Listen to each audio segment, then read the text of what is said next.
Oh, hey. You know you have to do this video, right?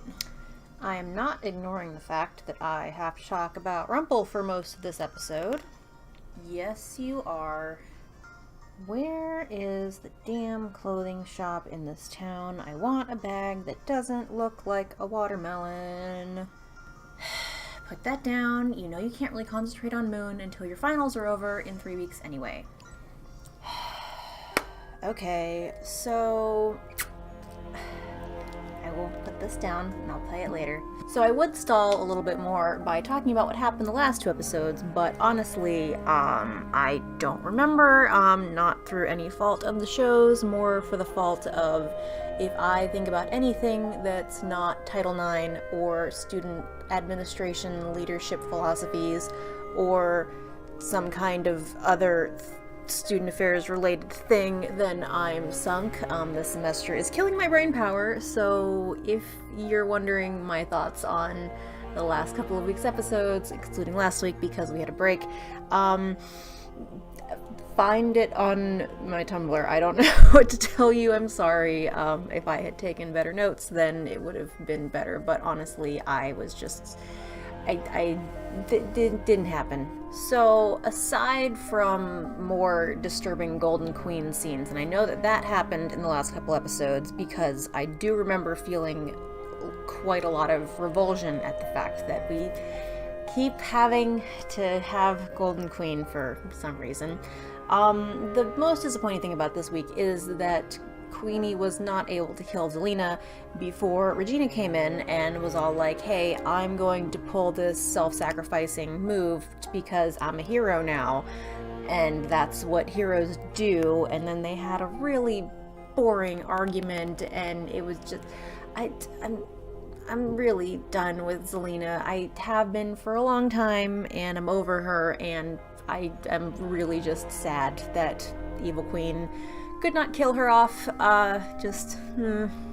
Okay, well, the other heartbreaking thing about the show, disappointingly heartbreaking, is that Belle has now become the third woman on the show to have to give up her baby moments after it is born in order to give it its best chance. In this case, it is now Gideon, and just hang on, time out. Did I say Gideon? Yes, I did. Is Gideon a name that has not been given to any other character in the series that has already died? Yes, it is. It's not, he's named after a book character, but you know what? I will take that after Dead Guy number Junior 1 and Dead Guy Junior 2, and just, it's its original name. This is the most surprising thing about this episode, honestly. Anyway, so, like, really, I really honestly just need Snow and Emma and Belle to, like, just sit down with some hot cocoa or tea or a mix of the two. Maybe don't mix your hot cocoa and tea, maybe just this one has hot cocoa and this one has tea, and don't cross the streams. But really, they just need to sit down and have a really long, heartfelt, emotional chat about their lives and how difficult these kinds of things have been for them, and they'll all emerge from it closer and better friends. And really, like, what else can you ask for, considering, like, Emma needs to have a better relationship with Snow, and I think this is, like, step one to start that. And then also, like, Emma needs more friends who aren't her parents or her boyfriend or the woman who was trying to kill her, and now they're apparently besties, but they don't act like it. So yeah, Emma needs more friends, and Snow needs more friends too. I mean, she's starting to get that with Jasmine, but, like, you know, more the merrier. Friendship, yay! So, to get to the heart of the episode, Rumple being a piece of shit. I get that they're still trying to play the sympathy card with him, but I ran out of sympathy for him, like, a season and a half ago. Like, his mom abandoned him as a baby, which, like, why did they have to play the black fairy card now? I mean, I get that, like, you know, we needed to learn about her eventually because she was brought up and, like, he has her wand, but that only leads to more questions, like, how did we get from point A to point now where he owns the wand, or it's in his vault, or it was during the time travel thing, and now Blue Fairy has it, or something, I don't know. But like, did we have to shoehorn this in? I mean, it was pretty well established that he could hate fairies enough because the Blue Fairy gave Balefire the bean that got him away from him. So like, we didn't need to pour more salt into the wound. And like, yeah, everybody he has ever loved has left him, but like, I'm out of pity because like, okay, I get it that like, so the Black Fairy and also Malcolm, like, them leaving him, like, that's not his fault because he was a kid then, or a baby, or, you know, just a child in general. So that's not his fault. It's their fault for being also shitty people. So like, now we just have this continuation of shitty people spawning more shitty people.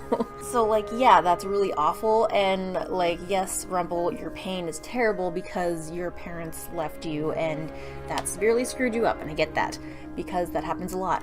However, a lot of other people's parents in this show have left them or died or deserted them, and they have not done half of the reprehensible shitty things that you have done.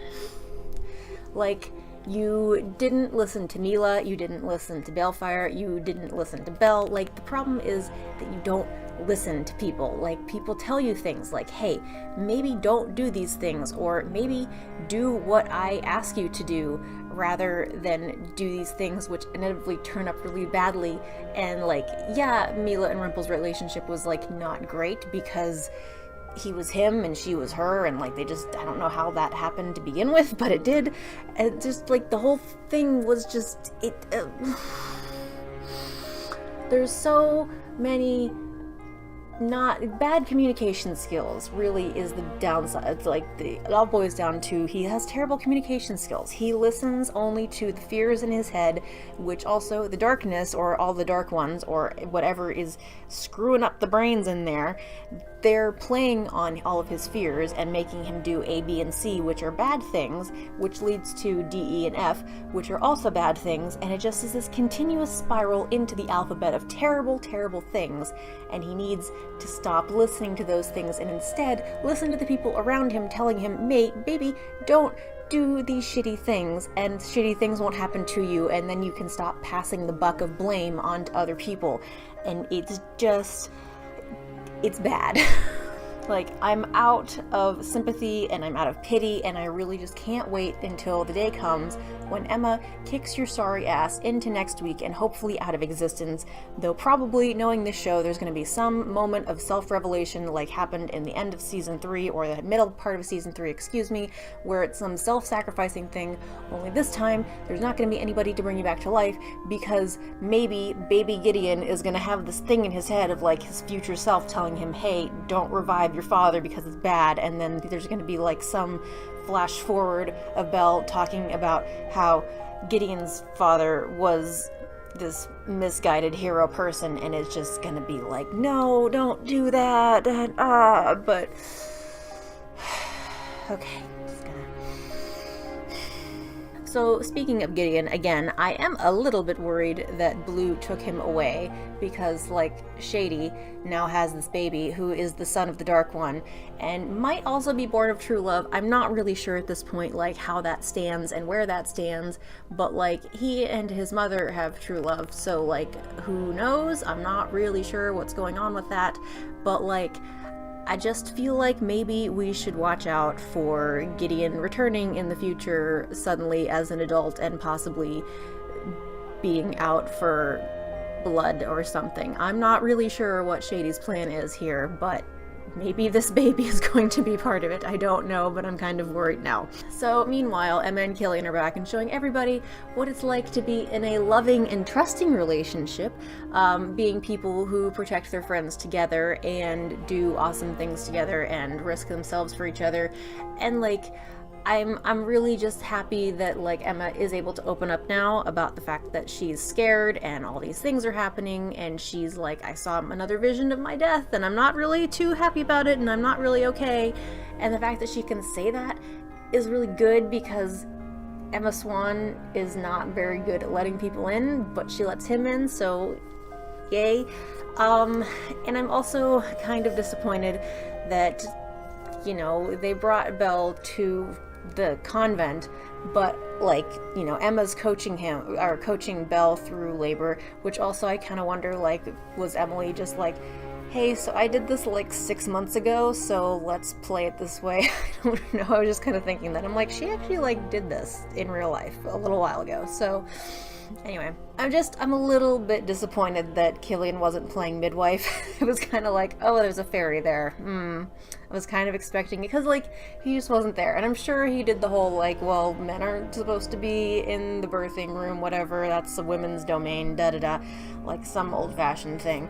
But yeah, so I was just like, oh, that's a little disappointing that we're not having husbandry instead of midwifery. Is that even a thing? I don't know if that's a thing. Anyway, petition for Killian to be Gideon's godfather, please and thank you, the end. Also, like, F-plot or like some like tiny minute plot that's like, it's kind of on par with this whole thing with David and his dad. It's like, it's kind of there, but eventually it'll come back up again. Maybe, we'll see. Aladdin's the genie now, so we'll see how that plays out next week. I'm not sure if that's going to be like a one-off thing or if it's going to be an episode or two.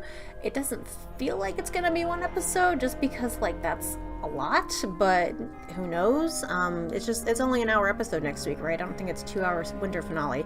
So, like, maybe it'll be split up. I don't know.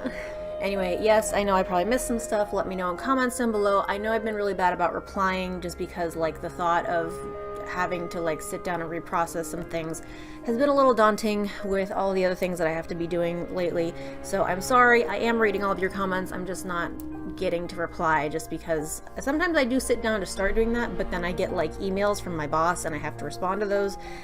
And then I forget. So I am sorry. I'm reading them. Let me know what you think in the comments down below.